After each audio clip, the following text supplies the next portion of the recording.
Assalamualaikum warahmatullahi wabarakatuh. Udah lama saya tidak review-review bahan-bahan makanan, bahan roti. Kali ini saya mau nge-review tepung double zero ya. Oke, pertama memang bagus ya, ini recommended. Di double zero itu udah aku praktekin ya. Ini yang udah dibuka ya. Jadi sesuai dengan pengalamanku yang udah hampir 3 tahun menggunakan tepung double zero, kebanyakan sih praktek untuk pembuatan pastry. Jadi double zero ini di tulisannya ya ada untuk roti, pastry dan pizza. Tapi saya lebih banyak menggunakan double zero itu untuk pembuatan pastry seperti ini ya teman-teman. Teksturnya kalau sudah dicampur dengan air atau susu ya atau bahan cair, dia lebih cepet gitu larutnya. Misal saya pakai 200 gram airnya itu atau susu cairnya itu setengahnya ya, 150 ml itu sudah lengket gitu. Jadi memang masing-masing tepung ya beda merek, beda kelembabannya gitu teman-teman. Oke, apa saja sih yang udah pernah saya praktekkan ya jenis pastry? Yang pertama yaitu croissant ya, roti croissant itu kayak roti bulan sabit ya. Untuk yang kedua saya praktekkan membuat Danish pastry ya, atau roll kayak cinnamon roll gitu ya. Jadi modelnya itu digulung, dikasih kismis. Itu sudah saya pernah coba ya menggunakan tepung double zero untuk Danish pastry, hasilnya oke. Yang ketiga pembuatan bolen ya. Jadi kalau pakai bolen itu hasilnya lumayan, nggak terlalu kering banget. Pas keluar dari oven wajar lah ya teksturnya dia dry atau kering, tetapi berapa menit berikutnya lebih lembek, atau ketika pas dikeluarin itu juga nggak terlalu garing-garing banget ya, nggak terlalu kering banget, jadi dia lembab ya, cocok sekali.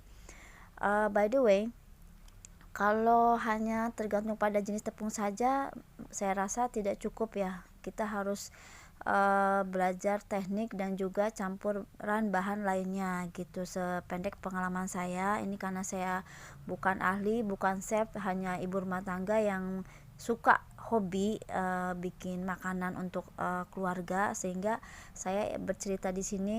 Mudah-mudahan pengalaman saya yang kecil ini, yang pendek ini, bisa menambah tuker ilmu ya, biar nambah lagi pengetahuan gitu.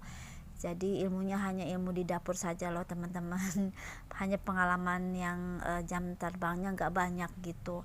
Jadi kalau ini dia lebih bagus ya. Kalau pastry saya recommended deh, karena saya nggak ganti tepung yang lain. Kalau untuk bikin roti pastry seperti croissant pakai tepung protein tinggi seperti cakra juga bisa ya, bisa. Tapi itu tadi ya agak beda gitu kalau menurut saya sih teksturnya. Juga untuk pembuatan bolen lain ya, apalagi untuk Danish pastry ya, itu akan beda pakai cakra dengan yang double zero. Tergantung selera masing-masing ya, semuanya sih bagus ya, tergantung campuran bahan lainnya.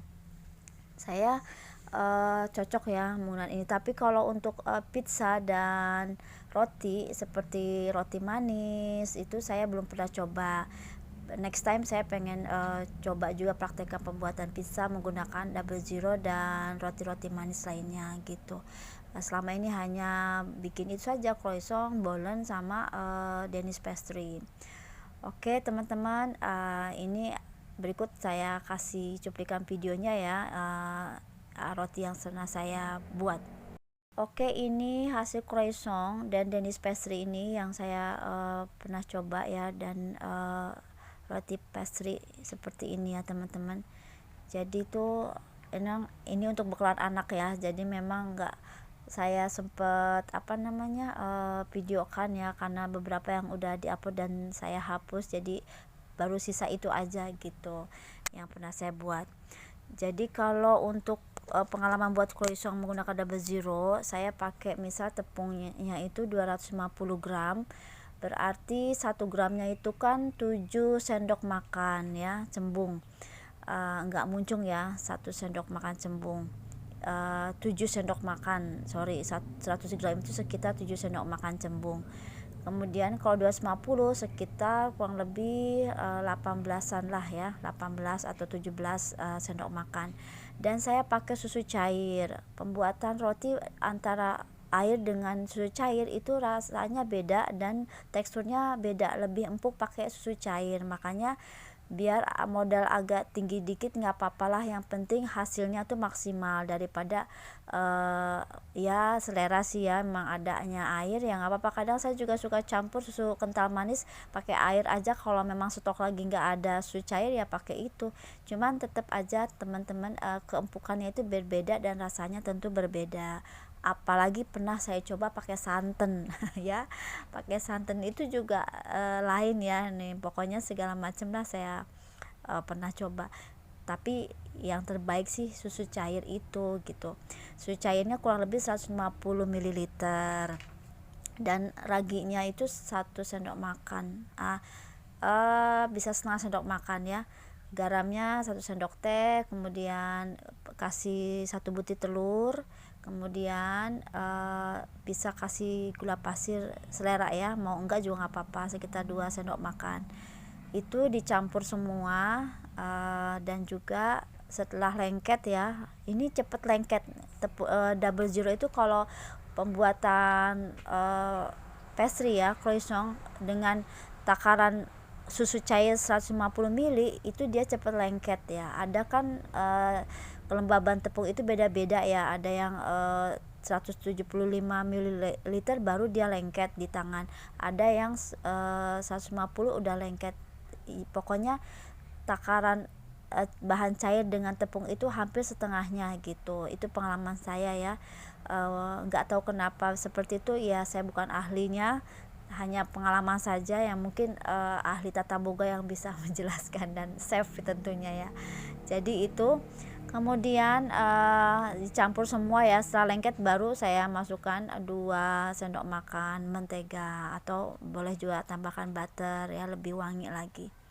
Itu kemudian saya juga menambahkan coarse fat teman-teman ya. Jadi kadang saya suka kasih oil dough, tapi nggak penting banget ya oil dough untuk croissant, hanya langsung digiling saja adonan yang tadi, terus dikasih coarse fat. Apa sih bedanya pakai coarse fat? Coarse fat itu saya juga kurang paham ya, ini kayak macam margarin padat gitu, warnanya kuning persis seperti mentega, hanya teksturnya keras, dan ini banyak dipakai untuk pembuatan pastry termasuk croissant ini.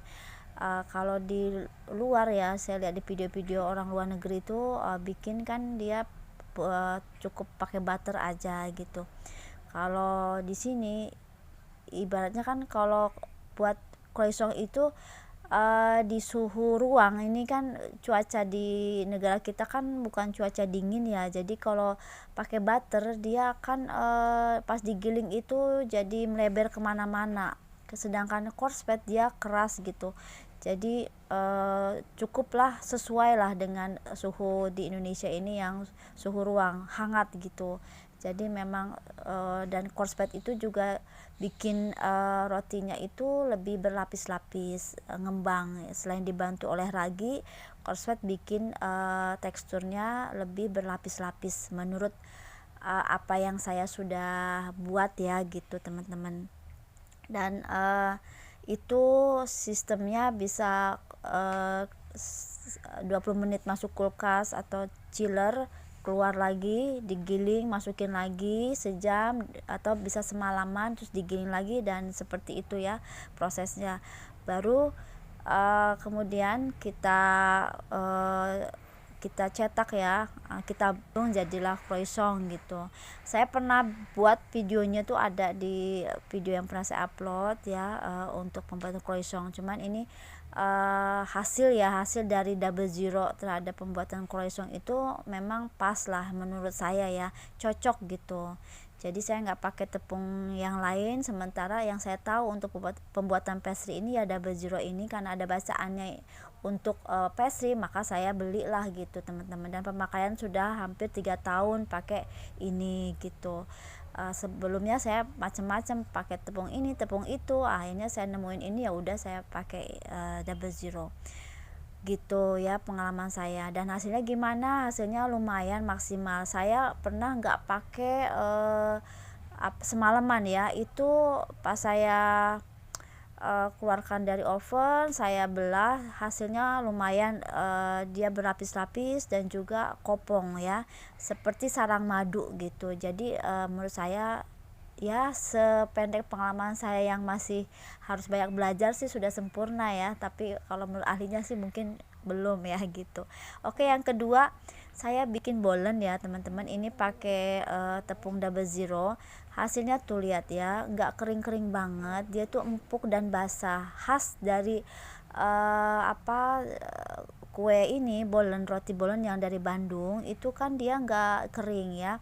Saya belajar gimana ya biar nggak kering banget teksturnya di atasnya ini, yaitu saya pakai tepung khusus untuk pastry ini ya, sementara yang saya tahu double zero ini. Dan hasilnya lumayan basah ya, empuk, nggak garing banget tuh, jadi tuh moist banget teman-teman, dan tetap berlapis. Ini tetap ya pakai water dough dan oil dough, dan juga pakai coarse fat teman-teman ya.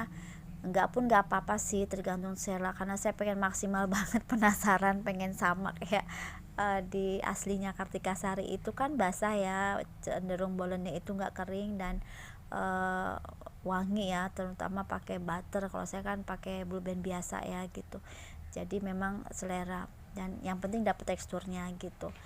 Oke, dan yang terakhir ini saya bikin bakpianya, bukan bakpia basah, tapi saya pengen bakpianya itu berlapis tapi kering, dan ini lebih awet. Maksudnya agak tahan lama gitu ya, tetap sih dimakan tentunya ya. Kalau ini ya bisa bertahan lama lah, lebih dari seminggu 2 minggu tuh masih oke, karena dia kering tuh, hasilnya tuh ngeprol banget.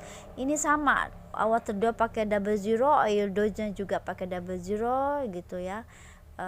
Cuma itu aja, nggak pakai coarse fat. Kalau yang bakpia ini ya nggak pakai coarse fat, dia hasilnya dia kering ya, kering crispy, karena memang saya pengen bakpianya yang seperti ini, yang crunchy, berlapis, ngepro dan kering gitu.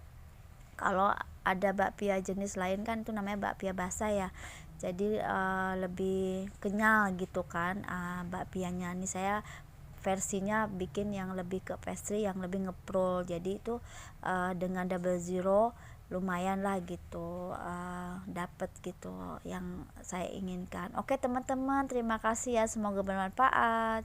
Terima kasih sudah subscribe dan menyimak video saya.